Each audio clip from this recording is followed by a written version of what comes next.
My hands clenched the armrests, my nails digging into the cold leather.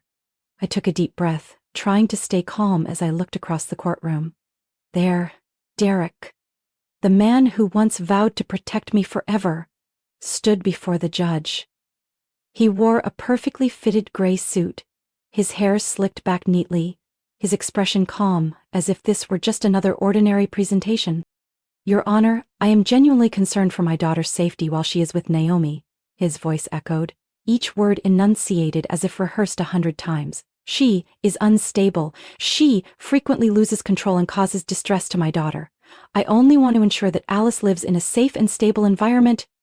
Each word felt like a knife slicing through my heart. My lips were dry, my mind spinning.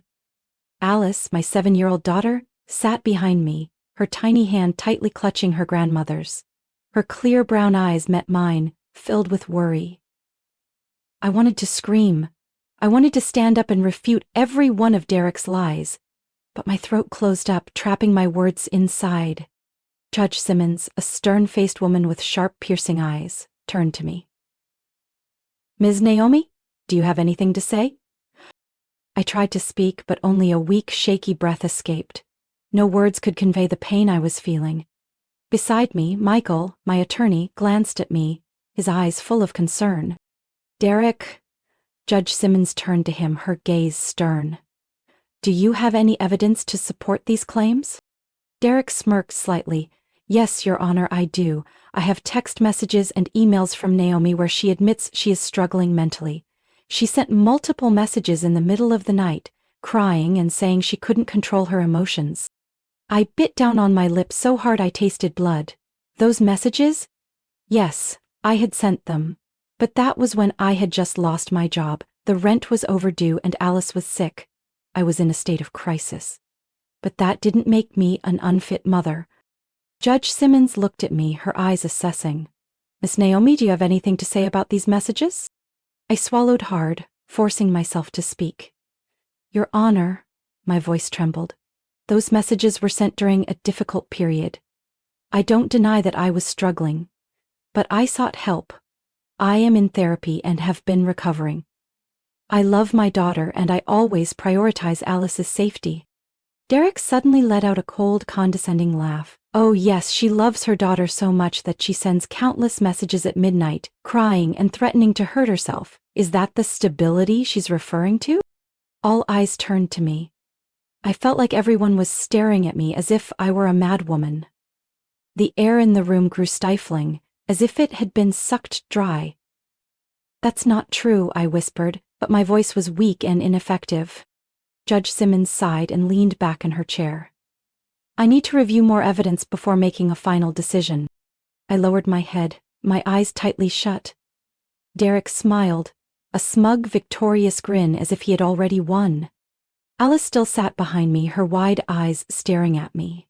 I knew she was scared, but I had no idea how to comfort her. In that moment, I felt utterly powerless, trapped in the perfect act Derek had orchestrated.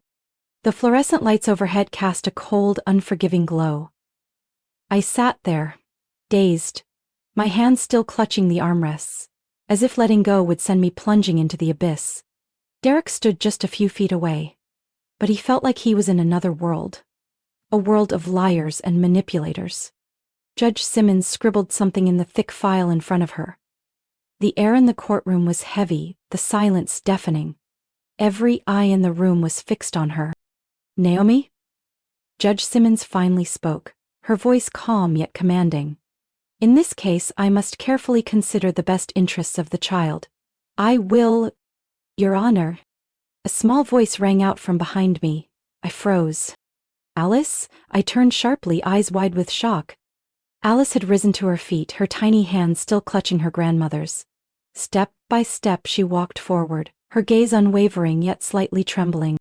"Your Honor," Alice said, her voice small but clear, "I have something to show you." The courtroom erupted in whispers. Derek's smug expression began to falter. "Alice, go back to your seat." But Alice didn't stop. She took a few more steps, standing directly in front of Judge Simmons. In her hands was a pink tablet, the one I had given her for her 7th birthday. "Alice, what are you doing?" I whispered, my voice cracking.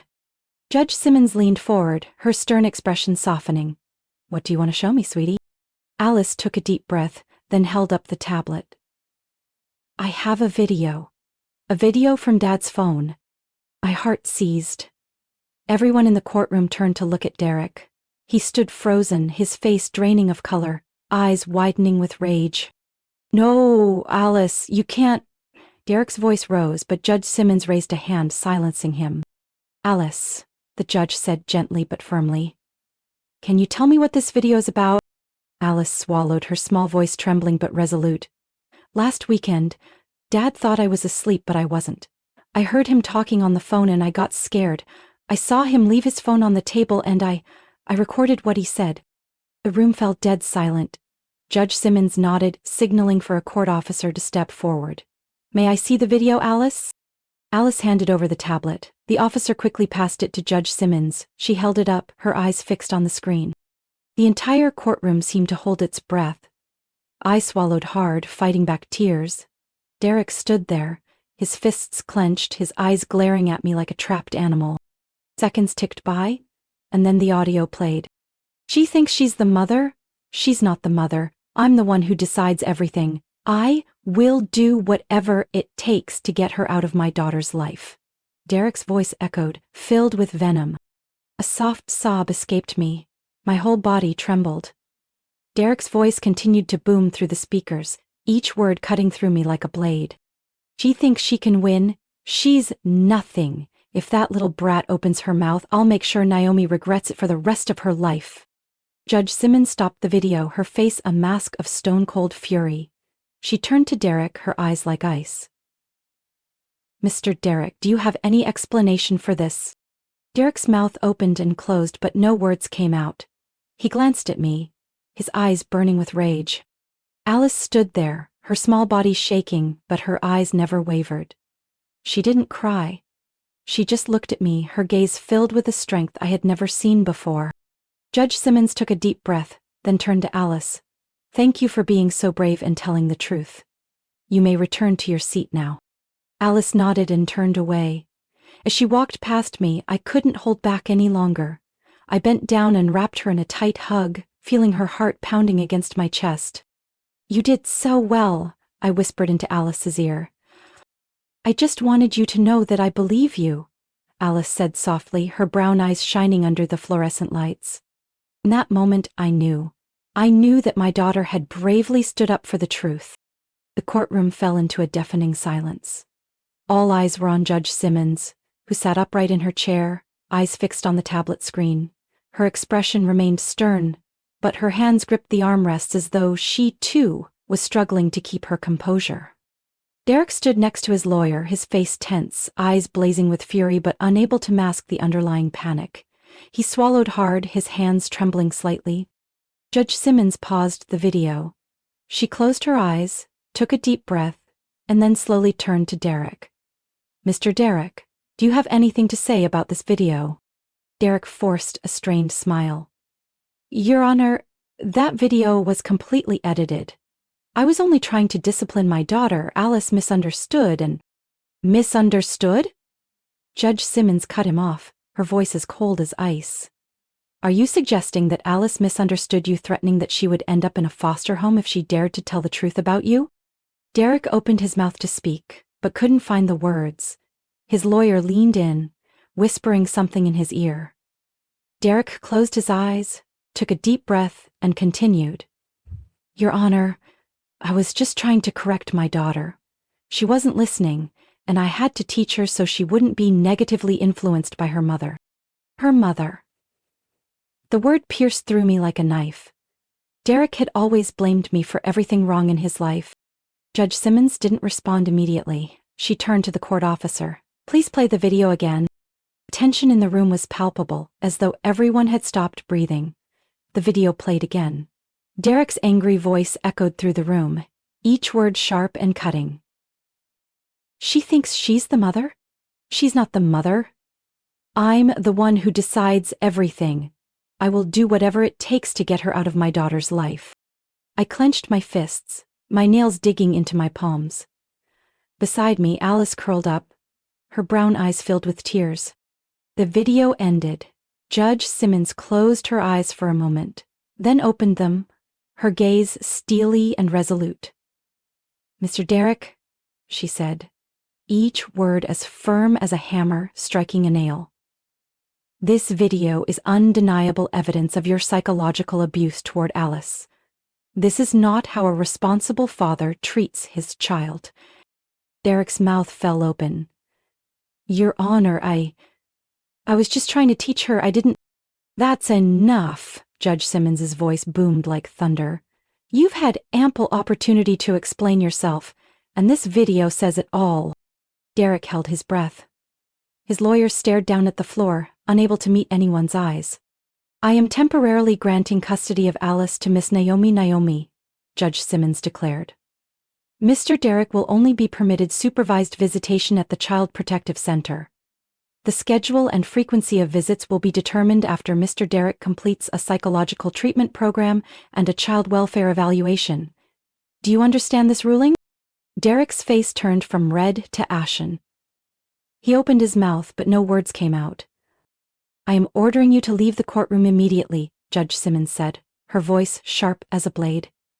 "Security, please escort Mr. Derek out." 2 security officers stepped forward, each gripping one of Derek's arms. He struggled, his eyes burning with hatred as he looked at me. "Naomi, you'll regret this. I won't let this go." I met his gaze, unblinking. "There's nothing left to regret, Derek." Derek was dragged out, his shouts echoing even after the doors slammed shut. The room fell into an eerie silence. I turned to Alice.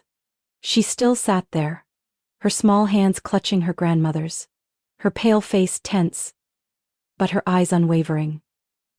I bent down and wrapped her in my arms. "You were so brave, Alice.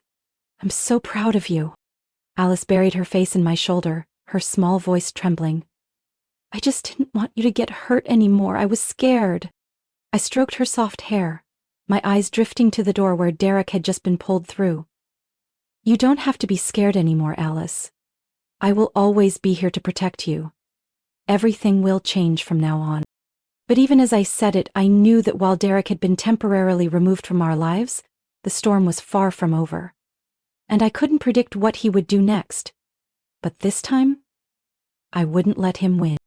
The weak afternoon sunlight filtered through the window, casting shadows on the faded floral carpet in my mother's living room.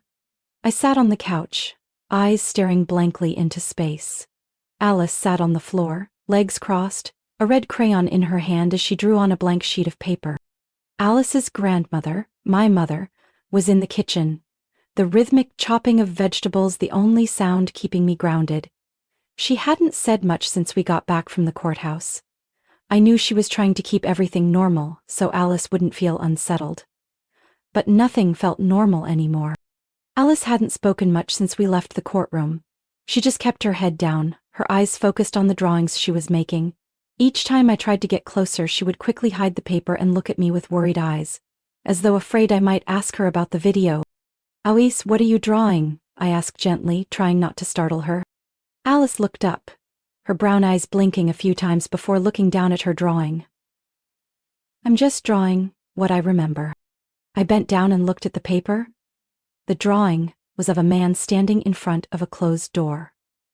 The man, I recognized instantly, was Derek. And the door was the courtroom door from that day. "Is Daddy angry?" I asked, my voice quivering. Alice nodded but said nothing. She continued coloring Derek's face in red, pressing the crayon hard against the paper as if emphasizing the anger she had seen. I took a deep breath, feeling the air grow heavier around me. While I was lost in thought, my mother stepped out of the kitchen, carrying a bowl of steaming soup. "Alice, sweetie, come eat something. You've been sitting there all afternoon." Alice put down the crayon, stood up and walked to the table. I sat down next to her, forcing a smile, but it felt too forced, too strained. "Alice," I said softly, my voice gentle, "do you want to talk about what happened today?" Alice stared down at the soup, her tiny hands stirring it slowly. "Would you hate me if I told the truth?" The question hit me like a knife to the heart. I reached out and held her hand, feeling the slight tremor in her fingertips. Never, never, Alice. You did the right thing. You were so brave. I'm so proud of you. Alice looked at me, her brown eyes glistening with unshed tears. But Daddy said I shouldn't tell. He said if I told you would get in trouble and I would have to live far away from you. I swallowed hard, my throat tight. Daddy lied. I will never leave you, Alice. Never. Alice didn't respond. She just lowered her head, continuing to stir the soup without taking a single bite. My mother sighed, her eyes filled with sadness. Naomi, you need to do something to help her get through this. She's only 7 years old. She shouldn't have to endure such terrible things. I nodded, but inside, I felt empty. What had I done to help Alice besides sitting here and watching her withdraw further and further? That night, after Alice had gone to bed, I walked into the living room. The floor was still scattered with the unfinished drawings she had made. I picked up each sheet, my eyes fixed on the crude childlike lines. In one drawing, Alice had sketched me crying, standing in front of a closed door. On the other side of the door was Derek, holding a phone, his face red like a monster. In another drawing, Alice had drawn 2 hands holding a broken heart. Each drawing was a story, each line was a word left unsaid. I folded the papers carefully and placed them in a sturdy cardboard box. Then I sat down and reached for the glass jar that Alice and I used to call the truth jar. The truth jar was once where we would write down difficult questions and read them together every night, but it had been a long time since we last opened it. I unscrewed the lid. Inside were old scraps of paper. I pulled one out and read, "Mommy, why did Daddy yell like that?" I sighed and folded the paper back up. Alice's questions were still there, but now I knew it was time to give her a new space to express what she couldn't say out loud. The next morning, I bought Alice a new notebook. I placed it on her bed along with a blue pen, her favorite color. "Alice," I said, sitting beside her on the bed and gently stroking her hair, "I think we should start using the truth jar again, but this time, instead of writing down questions, you can draw, write, or do whatever you want. This is your notebook. It's a place where you can say all the things you can't say out loud." Alice looked up at me, her eyes wide. "But what if I write down the things I'm scared of? Will you be mad at me?" I leaned down and kissed her forehead. "No. I will always listen. And I will always be here, right beside you." Alice hugged the notebook to her chest, holding it as if it were the only thing that could protect her. The courtroom was much more crowded this time than during the previous hearings. I sat on the cold wooden bench, my hands clasped tightly together, my palms damp with sweat. My mother sat beside me, her eyes never leaving Alice, who was sitting just a few steps away. She wore a pale blue dress with white daisies. The dress I had picked out for this final hearing. Alice wasn't looking at me. She was holding the blue notebook, the one I had given her to write down the things she couldn't say. But today she wasn't writing. She was just gripping it tightly, as though it were the only thing keeping her grounded in this room filled with scrutinizing eyes. The courtroom doors swung open. Derek walked in, still dressed in his sharp gray suit. But the confident expression was gone. His eyes were bloodshot, dark circles visible under the harsh lights. He sat down across from me, his cold gaze sweeping over me like a blade. Derek's lawyer leaned in and whispered something to him, but Derek only nodded absently. I could tell he was trying to appear calm, but his clenched hands gripping the armrests betrayed him. Judge Simmons entered the room, walking straight to her seat, her face expressionless. "All rise," the bailiff announced. Everyone stood and then sat when Judge Simmons signaled. She opened a thick file on her desk, her eyes scanning the pages. The room was so quiet that I could hear my own rapid breathing. "In the custody dispute between Naomi Collins and Derek Hale," Judge Simmons began, her voice steady and sharp. "After reviewing all evidence, including the video documenting Mr. Hale's emotional abuse toward Alice Hale, I have reached my final decision." I held my breath, my hands squeezing together so tightly they ached. "First," Judge Simmons said, "full legal custody will be awarded to Ms. Naomi Collins. Ms. Collins will have full responsibility for the upbringing, education, and health of Alice Hale. All decisions regarding the child will be made solely by Ms. Collins without the need for Mr. Hale's consent." Everything around me blurred. My eyes stung with tears, but I forced myself not to cry. Not yet. Judge Simmons paused, her eyes shifting to Derek. Second, Mr. Derek Hale will only be permitted supervised visitation at the Child Protective Center. Visitations will be twice a month, no longer than 2 hours each time. Any other form of contact must be approved by Ms. Naomi Collins and the Child Protective Center. Derek shot up from his seat. This is outrageous. Alice is my daughter. I have a right to see her without being monitored. Judge Simmons didn't flinch. Mr. Hale, I have thoroughly reviewed the video as well as the reports from the Child Counseling Center. Your threats were not only emotionally abusive but could have lasting effects on Alice's well-being. My decision is final. Derek clenched his jaw, his eyes blazing with fury. Naomi, you may have won, but don't think this is over. I won't let this go. I didn't respond. I just bowed my head and closed my eyes, taking a deep, shaky breath. Judge Simmons slammed the gavel down. Court is adjourned. Everyone stood up, shuffling toward the exits. I remained seated, staring straight ahead, feeling as though I had just woken up from a nightmare. My mother walked over and placed a hand on my shoulder. Naomi, you did it. I turned to look at Alice. She was still sitting there, her eyes vacant. I walked over and knelt in front of her. Alice, we can go home now. You don't have to be afraid anymore. Alice didn't respond. She just opened the blue notebook and pulled out a small, folded piece of paper. I frowned, unfolding it. The shaky hand. Am I a bad person for making Daddy not see me anymore? My heart stopped. I sat down on the floor, pulling Alice into my arms, feeling her small body tremble against mine.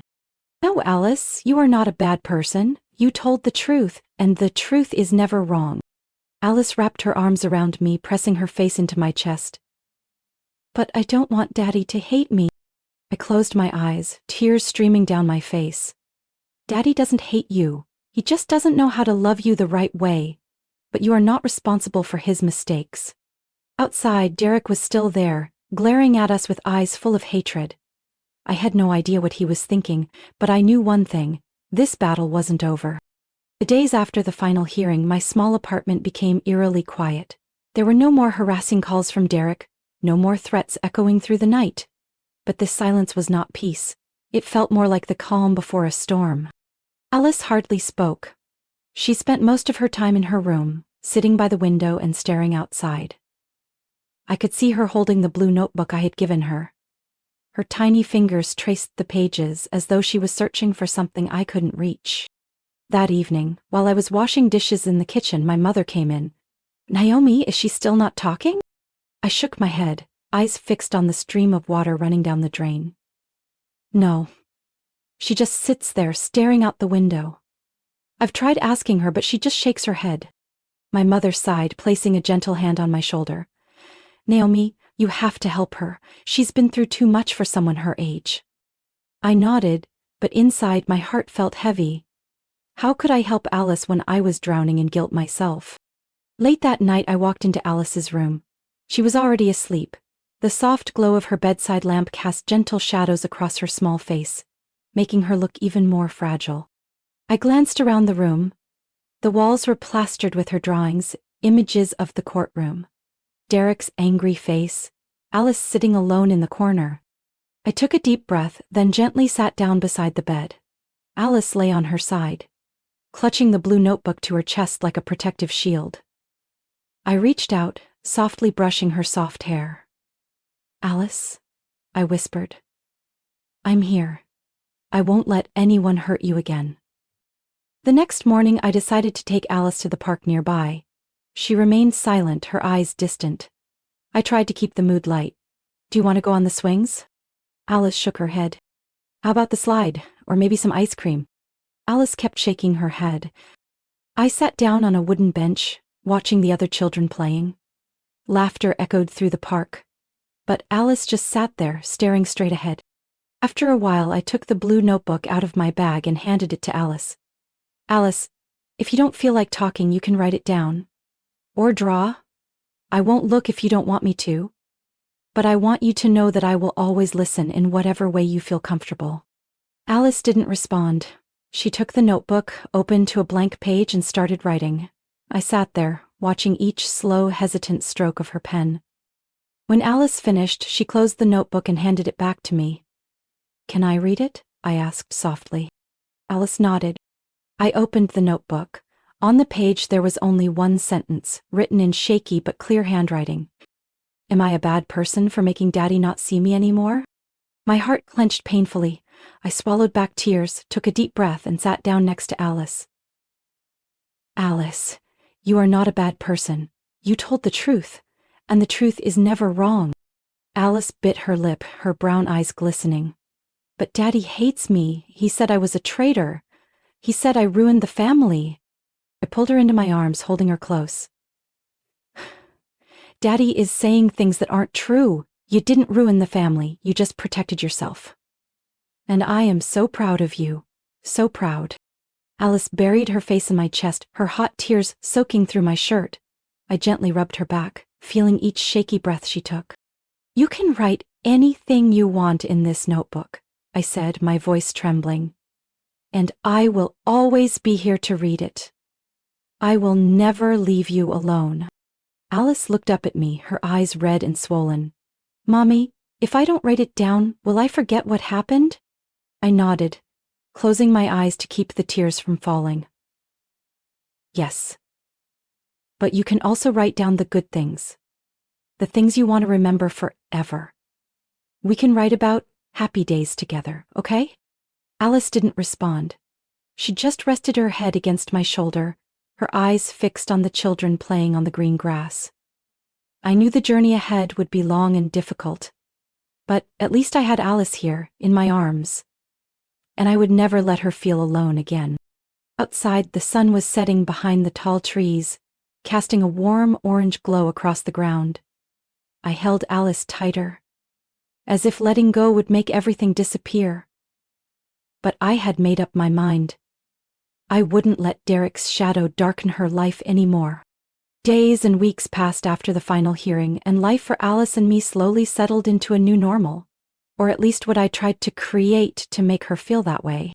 Every morning, I made coffee in our small kitchen, listening to the birds outside the window while watching Alice sit at the kitchen table, coloring new drawings. But now, her drawings were no longer filled with dark images of angry faces and closed doors. Alice drew birds flying, heart-shaped clouds, and houses with open windows. "Mummy," Alice looked up at me, her brown eyes bright. "Today I drew you." I put down my coffee cup, walked over to the table and leaned down. In the drawing, Alice had sketched me standing in front of our house, holding her hand. My face in the picture was beaming with a wide smile. "You made me a little chubby," I teased. Alice giggled, a sweet sound I hadn't heard since the day we left the courthouse. That sound lifted a weight off my heart. "You're pretty, Mommy," Alice said, wrapping her arms around me from behind. I knelt down and hugged her tightly. "Thank you, sweet girl. And you're beautiful too." Alice sat back down, picking up her crayons and continuing to color her drawing. I stood up and looked around our small but cozy apartment. There were no more angry shouts, no more signs of Derek, but I knew there were still so many things left unspoken. That night, after Alice had fallen asleep, I sat by the living room window, staring outside. The soft glow of the street lamp cast a faint yellow light on the empty road. I opened the blue notebook, the one Alice used to write down the things she couldn't say out loud.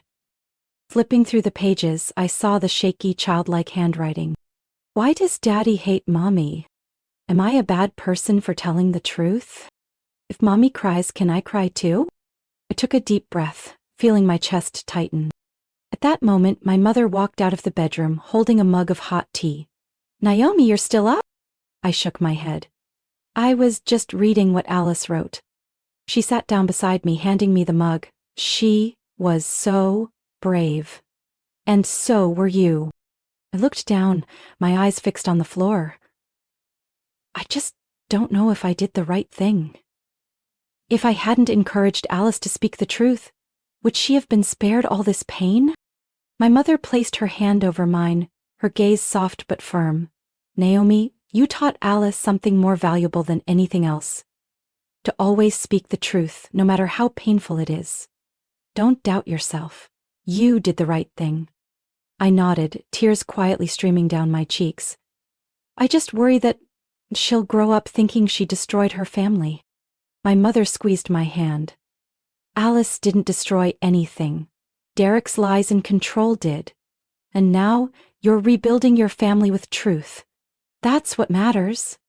I looked into her eyes, feeling like I wasn't alone.